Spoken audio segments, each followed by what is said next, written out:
Hello everyone from this side Adarsh Kumar. आज इस प्रकार के जो हमारे संख्याएं होते हैं इनका कैसे यूनिट डिजिट निकाल सकते हैं, इकाई संख्या निकाल सकते हैं आसानी से कुछ ही सेकंड में, उसको इस वीडियो में हम डिटेल में सीखने वाले हैं। ठीक है, तो आपका देखेंगे कि ये जो नंबर है, ठीक है, ये आपका इतनी बड़ी बड़ी आपके नंबर्स हैं। ठीक है, तो इनको हमें इकाई संख्या सिर्फ ज्ञात करना है। जब भी आपको सिर्फ इकाई संख्या ज्ञात करने के लिए बोला जाता है तो उसमें आप करेंगे सिर्फ इकाई नंबर पे ही फोकस करेंगे। तो पहला नंबर का जो इकाई नंबर है वो क्या है आपका 2, ठीक है। दूसरे का आपका क्या है 7 है। तो इसको अलग से आप ऐसे मल्टीप्लाई में लिखते जाएं सिर्फ यूनिट डिजिट को, ठीक है। इनटू इसमें क्या है तो इसमें भी आपका 7 है। थर्ड वाले में क्या है तो 4 है, तो इसको लिख लेंगे। और लास्ट वाले में क्या है हमारा तो 5 है, ठीक है। तो ये सारे ही डिजिट को आपको कुछ इस प्रकार से ले लेना है और सिर्फ यूनिट डिजिट का मल्टीप्लिकेशन करना है, ठीक है। वो भी आसान तरीके से करेंगे, है ना, पूरा मल्टीप्लाई करने की जरूरत नहीं पड़ेगी। जैसे कि मैं इन दोनों को पहले कर लेता हूँ, ठीक है। 7 और 2 को करता हूँ तो 14 होता है। 14 का सिर्फ यूनिट डिजिट लिखना है आपको। यूनिट डिजिट क्या होगा आपका इकाई संख्या 14 का 4 होगा, तो सिर्फ 4 लिखना है। इन दोनों का कर लेता हूँ तो आपको क्या मिल जाएगा, आपको यहाँ से मिल जाएगा 7 और 4, ठीक है। 7 4 जा 28 और यहाँ से आपका 5, ठीक है। तो ये आपका 5 यहाँ से मिल गया, ठीक है। तो जब भी 5 होता है ना, कोई भी नंबर में आपका 5 होता है तो आप इसको और भी आसान तरीके से कर सकते हैं कि यदि इकाई संख्या हमारे पास 5 है, ठीक है, और इसमें हमारे पास इकाई संख्या इससे 8 आ रहा है, तो इसको मल्टीप्लाई करेंगे तो क्या होगा आपका 40 का 0 आ जाएगा, है ना। तो दो नंबर मिलकर के जब 0 बना दिए हैं तो उसके बाद में हमारा किसी के साथ भी 0 को मल्टीप्लाई करेंगे वो आपका इकाई डिजिट क्या मिलने वाला है, 0 ही मिलेगा, ठीक है।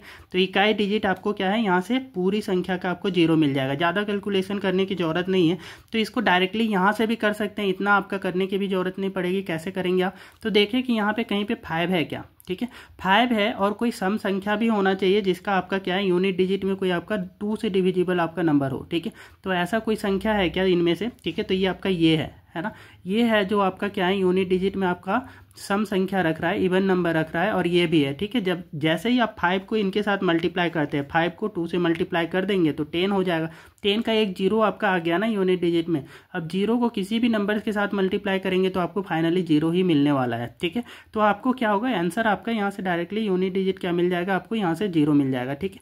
तो इस टाइप से आप आसानी से इस प्रकार के जो क्वेश्चन होते हैं कुछ ही सेकेंड में आप देख करके ही तुरंत से सॉल्व कर सकते हैं। यहाँ पे भी हमने एक नंबर ले रखा है, ठीक है। तो यहाँ पे भी देखेंगे कि तो यूनिट डिजिट किससे खत्म हो रहा है, 5 से। कोई एक ऐसा सम संख्या वाला डिजिट देख ले, है ना। तो सम संख्या वाला डिजिट यहाँ पे कौन सा है, तो ये 4 है, ठीक है। तो जैसे ये 5 और 4 मल्टीप्लाई होगा ना तो ये 20 का क्या बन जाएगा, 20 का आपका ऐसे तो यूनिट डिजिट सिर्फ लिखना चाहो तो आप लिख सकते हो, है ना। यहाँ से 5 हो जाएगा, यहाँ से 7 हो जाएगा, यहाँ से 4 हो जाएगा, यहाँ से 7 हो जाएगा और यहाँ से आपका 4 हो जाएगा। तो ये सारे यूनिट डिजिट है। जैसे ही ये 5 आपका 4 से मल्टीप्लाई होगा ये आपको क्या दे देगा, 20 का 0 दे देगा, है ना।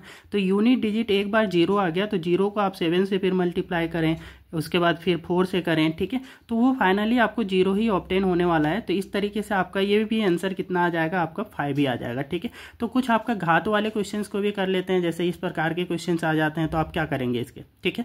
तो इस प्रकार के क्वेश्चन में थोड़ा सा ध्यान देना होता है कि यदि यूनिट डिजिट, ठीक है, ये जो संख्याएं हैं इनका यूनिट डिजिट में आपका 1 हो या फिर आपका 0 1 या 5 या 6 हो, ठीक है। तो इसके लिए एक रूल होता है, ठीक है। ये रूल ये होता है कि चाहे ये इसकी पावर में कितनी भी हो, ठीक है, वो आपका ऑलवेज क्या देगा, एक ही आएगा, है ना। इसका यूनिट डिजिट क्या मिलेगा आपको, यहाँ पूरे सॉल्व करोगे तो हमेशा ही इसका 1 मिलेगा, ठीक है। इसका यूनिट डिजिट 1, ठीक है। इसी प्रकार से 0 का भी आपका क्या होगा, तो 0 का भी हमेशा ही आपका क्या मिलेगा, 0 ही मिलेगा। और ऐसे ही 5 का क्या मिलेगा, 5 ही मिलेगा, है ना। आप मल्टीप्लाई करके देख सकते हैं, 5 को 2 बार कर लें तो ये 25 है ना। 25 में यूनिट प्लेस फिर 5 आ गया, फिर अगली नंबर से आपको 5 से करेंगे, ठीक है। तो फिर 25 का आपका 5 ये रिपीट होते रहता है ना। तो इस वजह से आपका जो है ना, जब भी आपका ये नंबर्स आते हैं या तो 0 या 1 या 5 या 6, ठीक है, किसमें यूनिट प्लेस पे, है ना, इकाई संख्या में, तो वो नंबर का कितना भी पावर रहे वो आपका वही नंबर बन जाता है, ठीक है। मतलब कि 1 ही रहेगा, है ना। इसके लिए देखेंगे तो ये आपको 0 ही रहेगा, इसके लिए देखेंगे तो ये 5 ही रहेगा, और इसके लिए देखेंगे तो आपका क्या रहेगा 6, ठीक है। तो ये 4 संख्याओं को ध्यान देना है ना। तो ये 4 संख्याओं से ऑलवेज ये आपका यूनिट डिजिट यही मिलने वाले हैं, ठीक है। पावर कुछ भी हो, है ना, पावर से हमें कोई लेना देना नहीं है, ठीक है। अब इनको ऐड कर ले सिंपली, है ना। तो ये आपको 5 1 6 और 6 और 6 आपका 12 का क्या हो जाएगा, 12 यूनिट डिजिट पूछा गया है तो ये आपका 12 में से यूनिट डिजिट क्या मिल जाएगा, आपको 2 मिल जाएगा, है ना। तो 2 आपका क्या होगा, फाइनली इसका यूनिट डिजिट होगा, ठीक है। तो इस प्रकार के और भी मैथ ट्रिक्स के लिए कृपया वीडियो को लाइक करें, शेयर करें और चैनल को सब्सक्राइब भी कर लें।